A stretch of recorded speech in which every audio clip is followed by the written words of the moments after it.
નમસ્કાર ખેડૂત મિત્રો, મારું નામ છે અલ્કેશ પટેલ અને મારી યુટ્યુબ ચેનલ છે ખેતીની વાત મારું ગુજરાત. મારી દુકાનનું નામ છે હિન્દુસ્તાન એગ્રો સીડ્સ કાલાવડ, તાલુકો કાલાવડ, જિલ્લો જામનગર, પ્રોપર કાલાવડ. તો મિત્રો, આજે આપણે વાત કરવાની છે મગફળીમાં સર્વપ્રથમ દવાનો છંટકાવ કયો કરવો, પહેલો અને બીજા છંટકાવ વિશેની આપણે આજે વાત કરશું. તો સર્વપ્રથમ જોઈએ તો આજે વાવણી થઈ ત્યારથી અત્યાર સુધીમાં 25 દિવસનો ગાળો થયો છે. મગફળી 25 થી 30 દિવસની મગફળી થઈ છે. તો પ્રથમ રાઉન્ડ શેનો કરવો? અત્યારે જોવા જઈએ તો એટકમાં એક ઈયળનો એટક દેખાઈ રહ્યો છે. મોલો મચ્છી કે ચૂસિયા પ્રકારની બીજી કોઈ પણ જીવાતનો પ્રશ્ન નથી. અને બીજો પ્રશ્ન છે એ ફૂગસૂકનો રોગ, એટલે કાળી ફૂગ અમુક જગ્યાએ દેખાય છે, છોડવા સુકાય છે, કાળી ફૂગના કારણે સુકારો દેખાય છે. તો પ્રથમ વાત કરીએ આપણે ઈયળની. તો ઈયળમાં કઈ દવાનો સ્પ્રે કરવો? તો ઈયળમાં આપણે અત્યારે પહેલો છંટકાવ કરવામાં ઇમામેક્ટિન બેન્ઝોઇટ એટલે કે પ્રોક્લેમ, સારી કંપનીનું કોઈ પણ પ્રોક્લેમ લઈ પંપે 10 ગ્રામથી એનો છંટકાવ કરવો. તો આ યુપીએલ કંપનીનું સ્પોલિટ આવે છે. આ વસ્તુ સારી, બીજી ઘણી બધી કંપની બનાવે છે ઇમામેક્ટિન બેન્ઝોઇટ 5%. યુપીએલનું તમે વાપરી શકો છો. ત્યારબાદ બીજું જે આવે છે પારિજાતનું, આ પણ પ્રોક્લેમ આવે છે. બીજા ઘણી બધી કંપની, સારી કંપની બનાવે છે. તો ઈયળ માટે આ ઓપ્શન બેસ્ટ છે. ત્યાર પછી આપણે વાત કરશું ફૂગનાશકની. તો ફૂગનાશકમાં ઉકસુકનો રોગ હોય, જે કાળી ફૂગનો પ્રશ્ન હોય, તો એમાં શું વાપરવું? તો એમાં યુપીએલ કંપનીનું આવે છે ગ્લોવિડ. આ ગ્લોવિડની અંદર બે ટેકનિકલ આવે છે. એક આવે છે ટેબુકોનાઝોલ 6.7% અને બીજું આવે છે કેપ્ટાન 26.9%. એક સફેદ ફૂગમાં કામ કરશે ટેબુકોનાઝોલ, અને કેપ્ટાન જે છે એ કાળી ફૂગની અંદર કામ કરશે. તો અત્યારે જે ઉકસુકના રોગ છે, મગફળી જમીન બરોબરથી એક ડાઘો પડી જાય છે, ગરકું પડી જાય છે, અને ત્યાંથી છોડવો સુકાઈ જાય છે. મૂળ સાજા હોય છે છતાં પણ છોડવો જમીન બરાબરથી સુકાઈ જાય છે. તો એના માટેનું આ ઓપ્શન બેસ્ટ છે, યુપીએલ કંપનીનું ગ્લોવિડ. આ વાપરવા પંપે 40 mlનું આનો ડોઝ છે. બેસ્ટ રિઝલ્ટ છે. આ તમે ચોક્કસપણે ઉકસુકનો જેને રોગ હોય, જેને તકલીફ હોય ને વાપરવા માટે બેસ્ટ છે. ત્યાર પછી બીજું ફૂગનાશકની વાત કરશું. તો બીજું ફૂગનાશક આવશે આપણી પાસે ટાટા કંપનીનું કોન્ટાપ, હેક્ઝાકોનાઝોલ 5%. હેક્ઝાકોનાઝોલ 5%, ટાટા કંપનીનું કોન્ટાપ. આ પણ તમે વાપરી શકો છો. આના રિઝલ્ટ પણ સારા છે. ત્રીજું આવશે જે યુપીએલ કંપનીનું સાફ આવે છે, યુપીએલ કંપનીનું સાફ.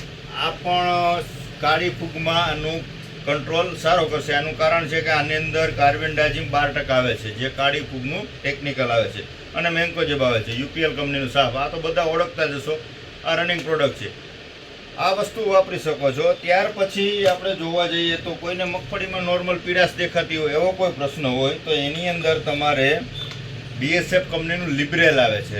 બીએસએફનું લિબરેલ TMX2 કરીને આવે છે. આની અંદર ટેકનિકલ આવે છે, ઝીંક આવે છે, બોરોન આવે છે, કોપર આવે છે, આર્યન આવે છે, અને મેંગેનીઝ. આ બધા કન્ટેન આની અંદર આવે છે. પંપે 25 ગ્રામનું પ્રમાણ છે. પીડાશ દેખાતી હોય, પાન વરસાદના કારણે પાનમાં પીડાશ આવી ગઈ, તો આ વસ્તુ ઉપયોગ આની સાથે કરી શકાય છે. આ ત્રણેય એકસાથે પંપમાં ઉમેરી શકાય. જો તમારે ડોઝ કરવો હોય તો અલગ અલગ આનું દ્રાવણ બનાવવાનું રહેશે. એકી સાથે કરશો તો આ માઇક્રોન્યુટન ખાતર આવશે, જેના કારણે ફૂગનાશકની સાથે જો તમે મિક્સ કરશો તો ડોઝ એનું દ્રાવણ ફાટી જશે. માટે દ્રાવણ બનાવવું હોય તો પંપ અલગ અલગ કરવાનું, અથવા પંપે પણ આને વાપરી શકો છો.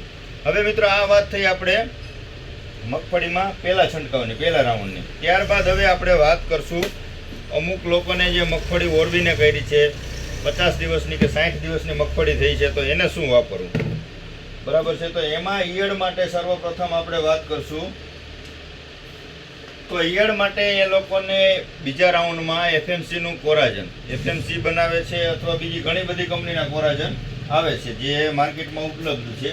તમે FMCનું પણ વાપરી શકો છો, બીજું પણ વાપરી શકો છો. ઘણી બધી કંપની કોરાજન બનાવે છે. તો કોરાજનના રિઝલ્ટ પણ સારા છે, ખૂબ સારા છે. બીજું એક KDM ક્રોપ કેરનું કટપ્પા નામથી આવે છે. આના રિઝલ્ટ પણ ખૂબ સારા છે. પંપે 5 ml કોરાજન. આ વર્ષે, ગયા વર્ષે નહોતું, આ વર્ષે ઘણી સારી કંપનીની અંદર કોરાજન અવેલેબલ થઈ ગયા છે, અને ભાવ પણ ઘણા FMCની સરખામણીએ બીજી કંપનીના ભાવ ઘણા બધા નીચા છે. FMCની 5 વર્ષની જે પેટર્ન હતી, પેટર્ન પૂરી થઈ ગઈ છે, એટલે આ વર્ષથી ઘણી સારી કંપનીમાં કોરાજન આવ્યા છે, એટલે તમને જે યોગ્ય લાગે એ કંપનીનું કોરાજન લઈને તમે વાપરી શકો છો. એનું પ્રમાણ છે પંપે 5 ml. હવે એની સાથે ફૂગનાશક કયું વાપરશો? તો ફૂગનાશકની અંદર તમારે જો બીજા છંટકાવમાં ટીકા ગેરુનો ક્યાંક પાનમાં લાલ ડાઘા પડી ગયા હોય, કાળા ટપકા પડતા હોય, તો એમાં તમારે બાયર કંપનીનું નેટિવો વાપરવાનું છે. શું? તો કે બાયર કંપનીનું નેટિવો. આની અંદર 2 ટેકનિકલ આવે છે, ખૂબ સારા રિઝલ્ટ છે. પંપે 8 થી 10 ગ્રામનું પ્રમાણ છે બાયરનું નેટિવો. ત્યારબાદ તમારે વાપરવું હોય તો એમાં BSF કંપનીનું પ્રાયોગજોર. આ વસ્તુ પણ મગફળીમાં તમે વાપરી શકો છો. પંપે 18 થી 20 ml નો આનો ડોઝ છે. બાયર BSF કંપનીનું પ્રાયોગજોર. બરાબર છે. તો આ વાત થઈ ફૂગનાશક અને ઈયળની. હવે 50 કે 60 દિવસની મગફળી થઈ હોય તો એમાં ફાલની દવા, વૃદ્ધિ રોકવાની દવા, આનો પણ ખાસ રોલ હોય છે. આ પણ ખૂબ જરૂરી હોય છે. તો જે મિત્રોને ગ્રોથ વધી ગયો છે મગફળીમાં, વેજીટેરિયન ગ્રોથ છે, એ લોકોએ જ વાપરવું. કલ્ટાર કે એવી વૃદ્ધિ રોકવાની દવા તો અને તો જ વાપરવી. ફ્લાવરિંગની દવા તમે એડ કરી શકો છો, એનાથી વૃદ્ધિ રોકાતી નથી, માત્ર ફ્લાવરિંગ ચાલુ થાય છે. પણ કલ્ટાર જે સિજન્ટા કંપનીનો આવે છે, આ તમારે વાપરવું હોય તો તમારો વેજીટેરિયન ગ્રોથ થયેલો હોવો ખૂબ જરૂરી છે. બાજુવાળાએ છાંટીને મારે છાંટી દેવી છે તો આ વસ્તુ વાપરવાની નથી. તમારે વલ થઈ ગયું હોય, હાઇટ થઈ ગઈ હોય, દાખલા તરીકે અડધો ફૂટ ઉપરની હાઇટ થઈ ગઈ હોય તો અને તો જ માત્ર 5 ml પ્રમાણથી તમારે કલ્ટાર વાપરવાનું છે. ત્યાર પછી કલ્ટાર સેમ ટેકનિકલ આવે છે 40%માં. કલ્ટાર જે આવે છે 23% ટેકનિકલ આવે છે, આ 40%માં આવે છે. આ પંપે 3 ml. વસ્તુ બે એક જ છે, ટેકનિકલ પ્લસ માઇનસ છે. ઓલું 23% આવે છે, આ 40% આવે છે. આનું પ્રમાણ પંપે 3 ml પણ ગ્રોથ થઈ ગયેલો હોવો જોઈએ તો અને તો માત્ર તમે વાપરી શકો છો. જેને ગ્રોથ નથી થયો અને રેગ્યુલર જે તમે છંટકાવ કરો છો એમાં ફાલની દવા વાપરવી છે તો ફાલની દવામાં પણ માહી આવે છે.